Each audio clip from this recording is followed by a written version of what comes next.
Right. Good morning, everyone. Welcome to the Stanislaus County Board of Supervisors meeting for July 23rd, 2024. I call this meeting to order, and I would appreciate it if everybody can please join us in the Pledge of Allegiance, followed by an invocation by Pastor Michael Douglas from Advancing Vibrant Communities. Good morning, Pastor. I pledge allegiance to the flag of the United States of America and to the republic for which it stands, one nation, under God, indivisible, with liberty and justice for all. Heavenly Father, in the midst of sometimes confusing and often challenging times, we thank you for our representatives here on the dais, for the sacrifices that they make to serve us and our county, and the sacrifices their families make as well. Would you grant them great wisdom in their deliberations this morning, and we pray for peace in our neighborhoods and prosperity in our business communities. Amen. Amen. Thank you.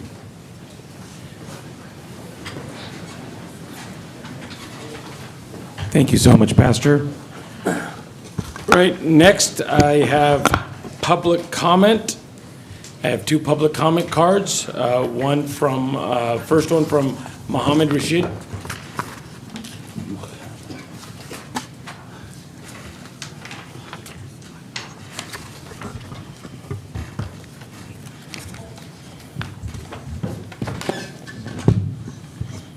Good morning, everyone. I just wanted to come in and say thank you to Buck Condit for coming in to Vocational Coaching and Development Institute a few weeks ago.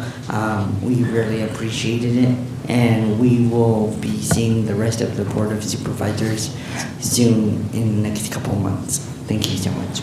All right. Thank you so much, Mohammed. Appreciate everything you do. Next speaker, Donna Linder, our clerk recorder.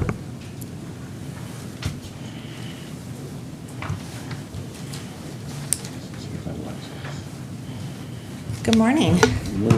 Chairman, CEO, County Council, and board members. I have been at the Stanislaus County Clerk Quarters Office since 2003. And if you're doing that math, I started as a child, young. But I have seen a lot of growth in our office and in our county. So when I started in 2003, we had 179,019 voters. This July, we sent in our registration to the Secretary of State, and we have 287,168 registered voters. So we've increased about 100,000 voters. So right now, it's election season. I know, November seems way out, right? But we have our candidate filings open. There's 177 local races up for election for candidates to come in and file for. So if anybody out there is wanting to be a candidate, I know you guys already are, but they can come into our office, or for a city office, go to their city clerk and file. Nightly, we update that list so you can see who's filed and see what's going on in those election races. But since I started, I've seen growth in other areas. So, vote by mail, for example. In California in 1980, we were one of the first states to allow open vote by mail. So you could ask for a vote by mail ballot for any reason. You didn't have to have one, you could do it. Historically, that was only for military, and if you were sick or going to be out of state or something like that, you could request an absentee at that time. The name has changed to vote by mail. On September 27th of 2021, Assembly Bill 37 was signed into law. That bill requires that all California counties mail a ballot to every active registered voter 29 days before the election. So when I took office in 2019, had to think, we had 75% vote by mail. So that bill essentially brought those 25% of our registered voters into vote by mail, and now everyone in the state receives a ballot vote by mail. So it's not just Stanislaus County, it's everywhere. Let's see. Counting the ballots. So when I first started, our ballots were one page and, they were simple. But now in 2020, we received 217,517 ballots. Each ballot had 13 contests. So if you multiply that out, we counted 2,827,721 contests. So luckily, we have this great equipment that scans our ballots and makes us so efficient as we count. So if we had to try and hand count that or do it back in the old days, it'd be months before we could finish. So again, we've grown in that process of how we count ballots and how we process. In Stanislaus County, we receive about 50% of our vote by mail on election day or right after. And again, that is expanded. In 1923, Assembly Bill 938 was introduced into law. That bill allowed our military to request a vote by mail ballot. So back in 1923, when they allowed that, they extended the time for the canvass for our registrars to 15 days. So in 1923, California registrars had 15 days to finalize an election. Those laws have also expanded. We've grown. So when I started in office, a couple years ago, we had 29 days to finish an election. In 2014, Senate Bill 29 was passed. That gave 30 days to register our voters. It also expanded the amount of time that we could receive vote by mail ballots in the mail. The Senate started to notice that the mail took a little bit longer to get to us, and we were receiving multiple ballots the day after election that were mailed the day before but didn't get to us on time. So they extended it to 3 days. Now, that Assembly Bill 37 also has extended it to 7. So we accept vote by mail ballots 7 days after the election, as long as they're postmarked on election day. So doing all of that, they have extended our canvass time to 30 days. So we have 30 days to finish an election, and receiving all of those ballots on election day or the day after, it takes some time. So by the time we do all of California law and every process that it takes to do a canvass, it takes us about 2 weeks, and Stanislaus County finishes as soon as law allows. So those are just a few things since I started working that have expanded. They stayed within laws, but they just grew with our county and with our state as we have grown and extended things out. So my staff and I are all residents of Stanislaus County. We've raised our families or are raising our families here. We're voters here. We want to make sure that the elections are secure and safe for all of our voters. As the registrar, I also want any voter that has any questions, give me a call. I'm happy to talk to you about the processes, how things work, and if you'd like to see that in action, come to the office and have a tour and see the election process as it goes. I just want our voters to feel comfortable with the way that we process ballots in Stanislaus County. Thank you. Can I comment Thank really you. quick? I'm glad you came in here, and this is probably because of our last meeting. There were some people, just for the general public, that they were concerned that, A, we should be counting by hand, which is probably not in the realm of reality, especially in this November election. When you think that there were 2 million different contests, there's going to be 4 million this time. And they thought it should be done quicker, but again, with the lag time of 7 days to receive ballots and the 30 days, we are always done within the legal realm, and it's continually changing. And Donna, you're doing a great job. And I would invite anyone in the public, I will say the same thing, that because we always have an election observer, one of the 5 of us is an election observer, and we go down there, you can actually tour, you can watch them counting ballots. You know, it's not like you can touch anything or you can talk, but you can see how it's done. To have the integrity of the election questioned just because is probably not fair to the folks like Donna that are doing such great work and her staff. So appreciate you coming down and saying that, and I look forward to another fair and election filled with integrity here in Stanislaus County this November. Thank you. Thank you so much, Donna, and to your staff for everything you do. All right, next, or is there any other members of the public that haven't asked for a yellow card would like to speak? All right, seeing none, I'm going to bring it to consent calendar, and I need to pull one item off. Item Sorry, I forgot D2. to mention. B1, actually. B1. Yeah. I'm going to go ahead and I'll make the announcement. Okay, and then D2. Yeah. All right, so consent calendar, and CEO Hayes will be pulling an item that he'll be talking about. Good morning, everybody. Just wanted to let members of the public know that we are going to remove item 4B1 from today's consent calendar. This is regarding a project at the Keys Community Center, and we want to pull this to do a little more work on our financial plan for this item, and then we'll bring it back at a future board meeting. Thank you. All right. And then also Supervisor Withrow will be pulling item D2. You mind if we take a vote on everything other than item Sounds D2? great, yeah. All right, if there's any other items that members of the public would like to pull or other members of the board? If not, then I will entertain a motion to approve all consent calendar items other than D2 Motion to approve. Second. And removal of B1. All right, got a motion by Supervisor Buckcondon, second by Supervisor Chiesa. All in favor, please indicate by saying aye. Aye. Motion carries 5-0. All right, item D2.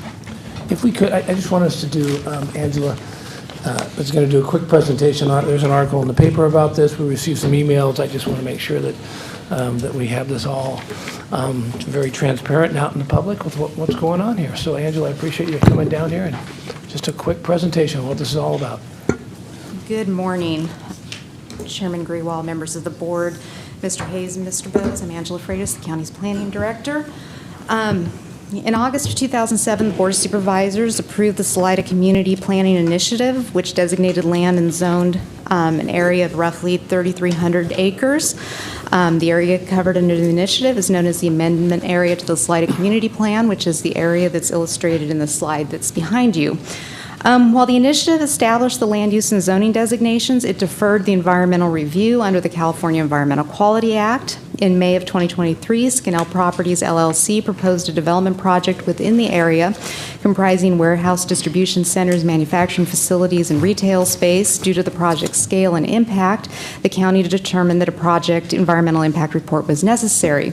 A third-party reimbursement agreement has been entered into between the county, Skinnell Properties, and Ascent Environmental to prepare that project EIR.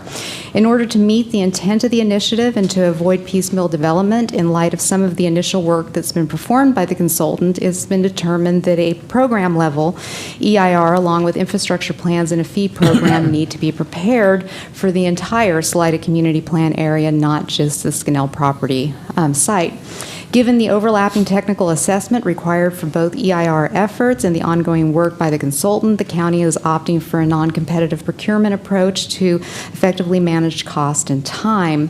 The consultant's scope of work for the programmatic EIR includes environmental assessments, infrastructure planning, and fee program for the implementation of the Salida Community Plan. The total cost is $899,000, and the process will take over 14 to 15 months to prepare, and that will include initiating, scoping, drafting the programmatic EIR, and management of the process. At the request of the county, the scope of EIR, the scope of work included preparation of an incorporation feasibility analysis. One purpose of the initiative that was adopted back in 2007 was to facilitate the Salida community's financial and fiscal self-sufficiencies. The DAs that were required as part of that initiative included the collection of $150,000 by the county for preparation of an incorporation study. The infrastructure feasibility analysis will serve as the incorporation study, pulling from the work that is needed to develop the fee program. To fund the initiative, we're asking for $682,780 from the general fund, with the remaining to be covered by the existing funds earmarked for the Salida Community Plan implementation. We feel that overall this request is going to allow for the preparation of environmental assessment and development of infrastructure plans and fee programs supporting the implementation of the Salida Community Plan. I'm available if any questions. No, that's good, Angela. Thank you for doing that. And we just, this, as you said, 2007 is when this board, not the five of us, but the Board of Supervisors approved the Salida Community Plan. This programmatic EIR has been 17 years in the making, literally, waiting for this to happen. This is the only way we're going to be able to start to kind of jumpstart this this plan.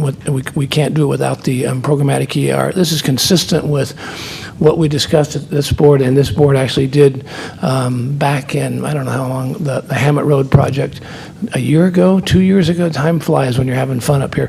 And where we denied that project based on the request was for it to be a project level EIR, and we said, no, if we're going to do this, we shouldn't piecemeal it. It should be a programmatic EIR. And here we are back now going to do the programmatic EIR. So this is very consistent with everything that we have said that we want to do. As far as the Scannell project, that kind of helped us push this forward. I'm not sure if that even is going to go forward or not, but whether it's Scannell or whoever it is, if we can get this programmatic EIR completed, we can get this plan, hopefully be able to attract investors to be able to get this going, home builders, various contractors, whether it's commercial, industrial. So I'm glad that we're finally doing this. We're going to foot the bill to start with, but we look to be reimbursed as the developers that come into this project. So, and just this last thing is Salida Mac has been very much in the loop throughout all this. We've done presentations out there. We have another one that's going to come tonight. I've met personally with the MAC members over the last couple of years on this. So this is no surprise to anybody, and it's just good policy that we get this thing going. So anyway, that's all I've got to say. If anybody else questions? Questions, comments?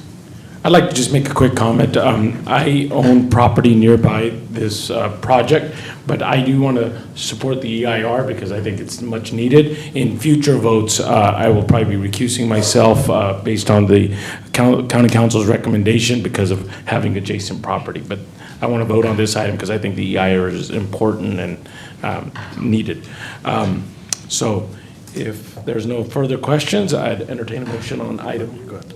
Oh, sorry, anybody in the public wanting to comment on this item? All right, seeing none, I'll bring it back to the board for a possible motion. I will make a motion to approve item 4D2.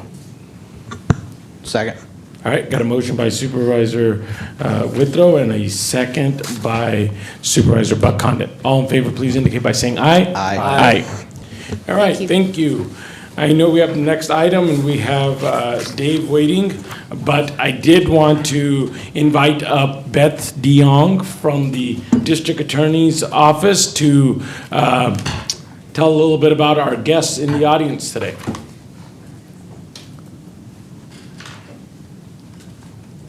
Good morning.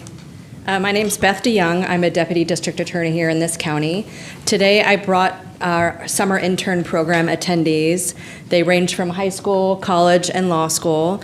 And I thought it important, while they also are tasked with doing research and assisting DAs in our office, that they meet local leaders. So as they go off and be educated far away from us, that they return to Stanislaus County to be productive citizens of our community. So I wanted to have them meet some of you or all of you and see our brightest local leaders in training. So thank you. Thanks, Beth. Can we maybe introductions? Yes. This is a request by Supervisor Chiesa. Shall they come up here? Yeah, sure. Why not? Okay. And maybe say where they're from also. Their name and where they're from. Yeah. The spotlight either. You never know, there might be someone from Houston. Yeah. Yeah, that's right, District of That's what we need to do. Hello, my name's Mariah Sanders. I'm from Turlock, California, and I go to McGeorge School of Law. George, okay. Good morning, everyone. My name's Celeste Vargas. I'm from Turlock, California, and I'm currently at Stanford University. Good morning. My name is Krisha Vyas. I'm from Modesto, California, and I'm attending UCLA. Hi, my name is Gerardo Medina. I am from Modesto, and I am attending UC Davis. Hello, my name is Lily Ulrich. I'm from Houston, and I will be attending University of the Pacific in the fall. Good morning. My name is Hiliana Rodriguez. I'm from Modesto, and I attend Thomas Downey High School. Hi, my name is Jack Lawrence. I'll be a senior at Cal State Fullerton. I'm from Modesto, California. Good morning. My name is Gulsain Graywall, and I'm currently a rising senior at Central Catholic. And would you mind if I had them line up in front of you so I can take a photo? Yep. Oh, sure. Run down there. We can actually come down. Okay. Let's do it.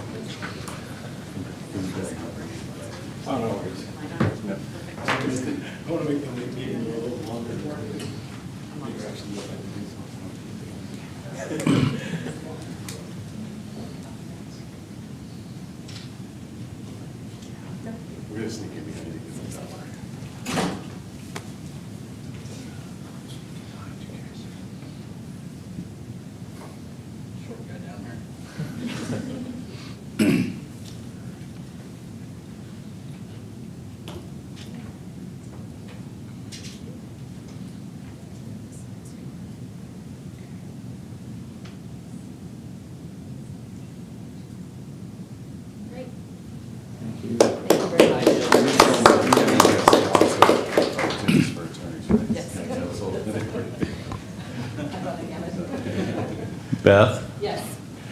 I know you know where my office is because you used to work there. We're going to go up there after Before you decide to do other things. You're welcome to bring them up to my office and have them have a look around and talk to some of the attorneys up there to get an idea of what county council does on a daily basis. We have a 10:30 appointment with 3 of your Oh, already? Okay, awesome. All right. Well, hopefully our meeting goes till 10:30. I want them to see what a robust meeting we usually have, and this week is an exception. And it was, so the representation, 1 from Houston, 2 from Turlock, and 4 from Modesto. So the county's well represented. It was a pleasure meeting all of you. I've met one of you a couple times before. And so I appreciate you coming and look forward to you guys coming back to Stanislaus County and bring back all that wealth of knowledge to help us out. Appreciate it. All right, now we have, next item is a public hearing to consider approval of the fiscal year 2025 assessments for county services, numbers 4 through 27. And the hearing will be conducted by Dave Lehman, our Director of Public Works.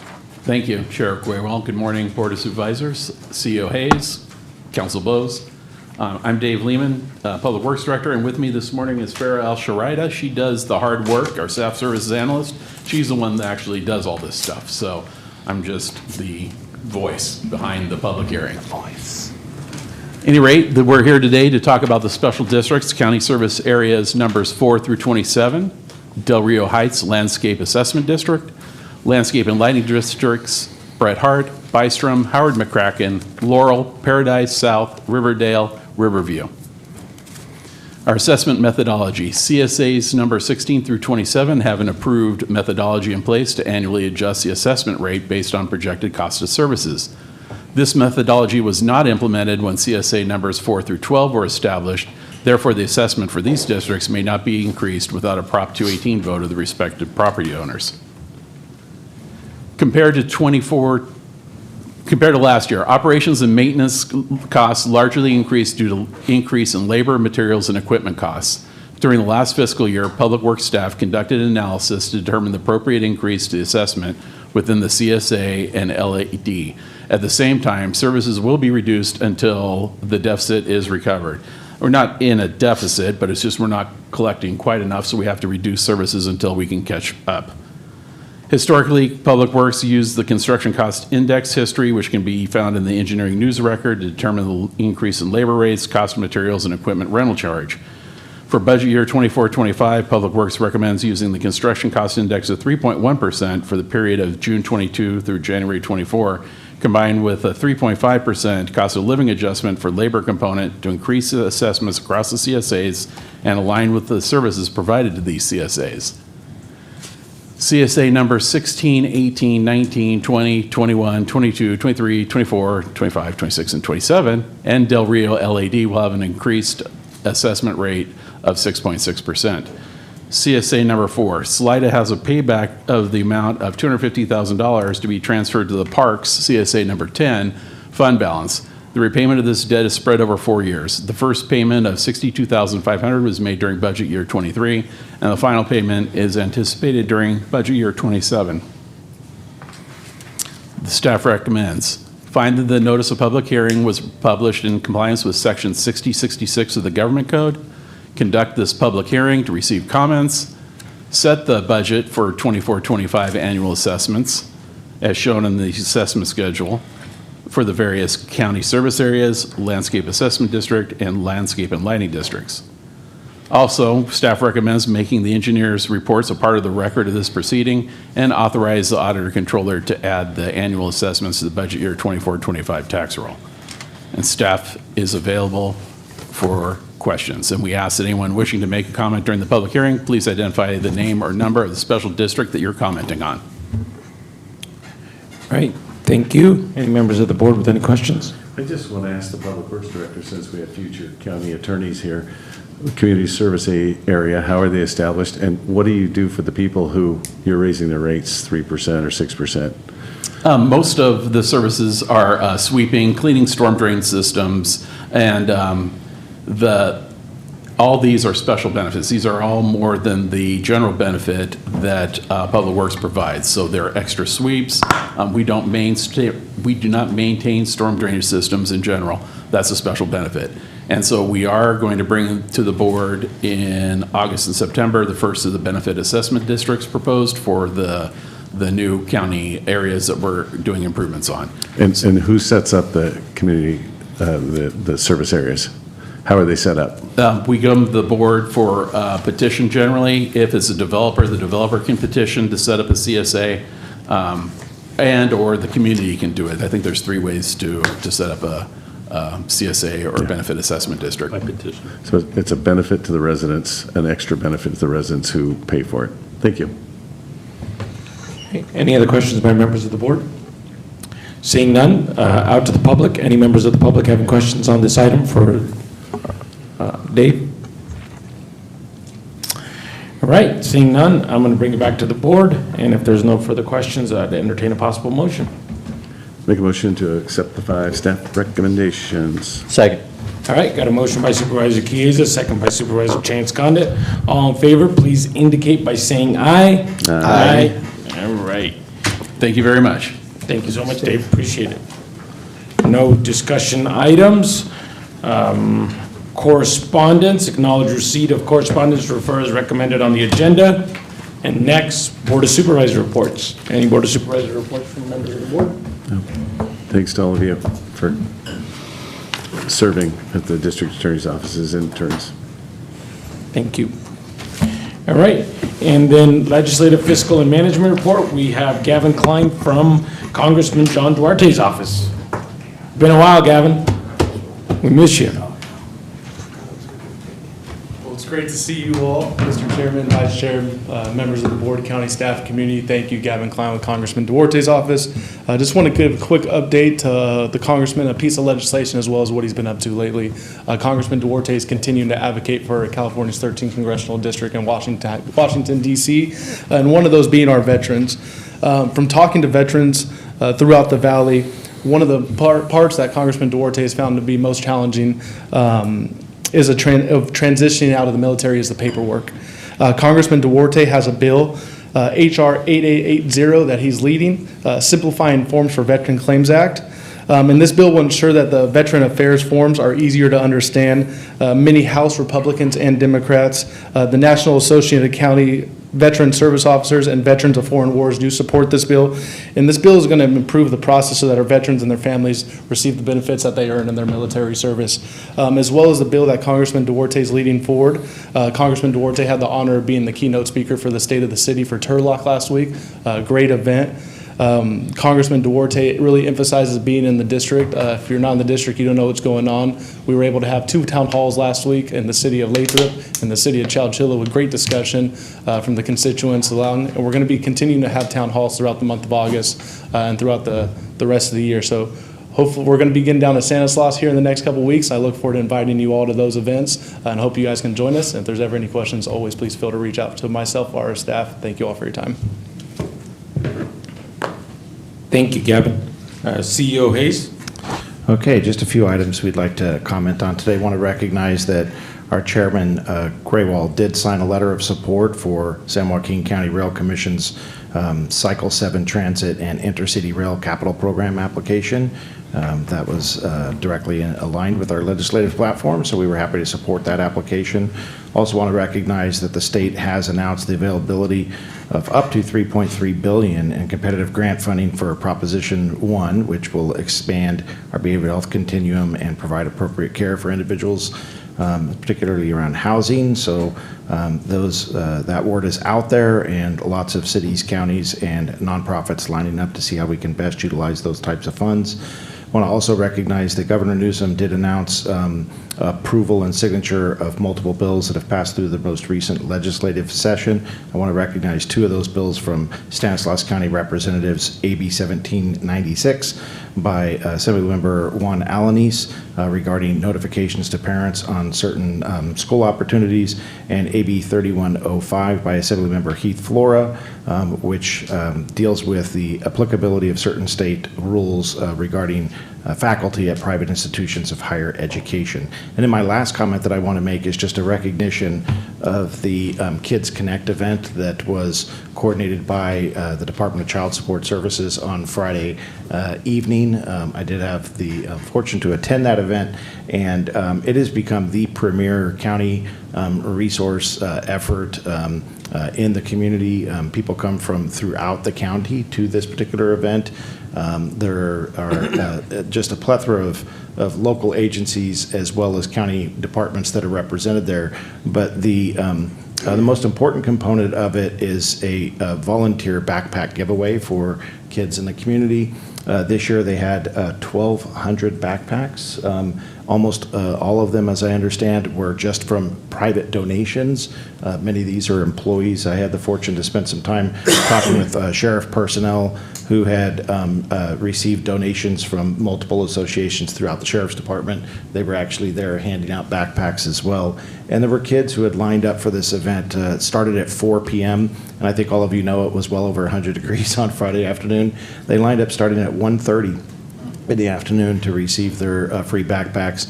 And a good and a bad thing. Good thing is they almost ran out, but that means that they had that many people there. Bad thing is next year we're going to have to receive even more donations to try to keep up with the demand that's out there, that this event has become quite the attraction throughout the community. I have asked our child support director to highlight this when she comes to present her annual presentation to the board next week. So you'll see some of it in action.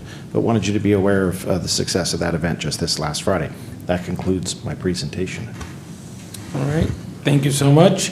And that adjourns our meeting at 9:36, and I will ask County Council to report on closed session items. Yes, we have closed session this morning. We have conference with legal counsel, existing litigation pursuant to Government Code Section 54956.9, Subdivision D1. We have 3 cases to consider. County of Stanislaus versus Yahia Ahmed Qasim Shahibi as trustee et al., and that's in the Stanislaus County Superior Court, and the case number is CV 22005039. The case of Robert Trey Cheyenne Fletcher et al. Versus County of Stanislaus et al. That's in the county Stanislaus County Superior Court, and the case number there is CV 2000418.